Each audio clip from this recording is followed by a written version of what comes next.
Waiting. That single word used to make my heart sink. It sounded like stillness, like delay, like a hallway with too many closed doors. But with time, I learned that waiting isn't punishment, it's preparation. It's not silence, it's shaping. And maybe right now, that's where you are too, praying for something that hasn't come yet, watching others move forward while you're still standing in the same place, wondering if heaven forgot your name. I used to think like that. There was a time when everything seemed to be lining up perfectly. I had prayed, planned, and prepared for a new opportunity, a position that, in my mind, would fix everything. The salary, the stability, the security, it all made sense. It was as if every door was opening in rhythm with my faith. The interviews went flawlessly. I could almost see the finish line. I thanked God in advance, convinced that this was my season of arrival. I even started packing emotional boxes, hope, gratitude, expectation, all ready for the next chapter. Then came that email. We appreciate your interest, but we've decided to move forward with another candidate. Just one line, and my whole world shifted. It's strange how something so small can echo so loud. The glow of my laptop reflected against the walls like cold light against hope. I read those words again, my chest tightening, and for the first time in a long time, I felt like the air was too heavy to breathe. God, I whispered, why not me? But all I heard was silence.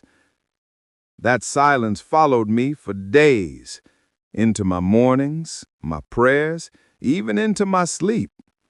It wasn't angry silence. It was the kind that makes you question everything. I tried to keep faith. I tried to smile.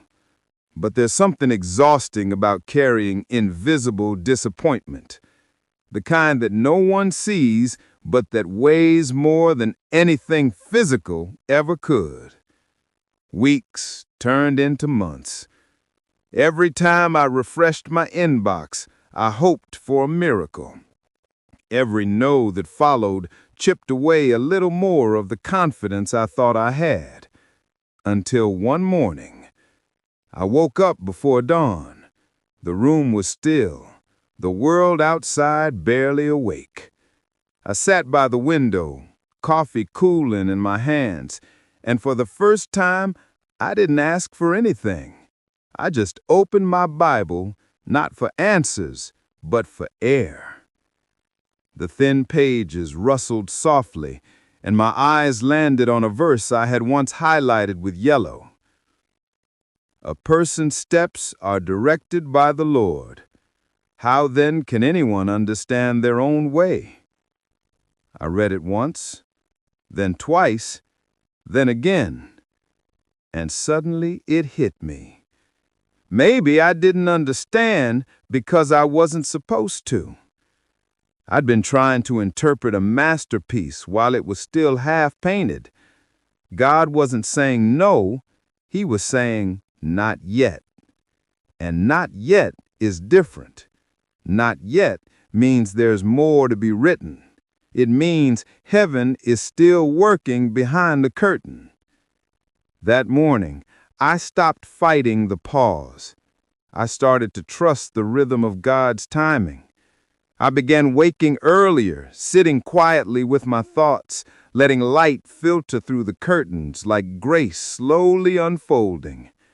The smell of coffee filled the room, mingling with the sound of birds outside and the faint ticking of the clock. Waiting no longer felt empty. It started to feel holy. I began to see beauty in the process. The stillness, the uncertainty, the in-between. Because even though nothing around me had changed, something inside me had. God was teaching me to let go of control. He was teaching me to be okay with almost. He was preparing my heart for something greater than the position I thought I wanted. And then, one ordinary afternoon, I got another email. Same company, different role. This time, it was an invitation, a new opportunity that didn't exist before, a position that fit not who I had been 3 months ago, but who I had become because of the waiting. As I read the message, tears blurred my vision. It wasn't joy from finally getting what I wanted. It was gratitude for the timing, because I realized something. If God had given me that first job when I asked for it, I wouldn't have been ready for this one. My impatience would have rushed me into something smaller than His plan. Sometimes the delay is the blessing. When I started that new job, I felt an unexpected peace.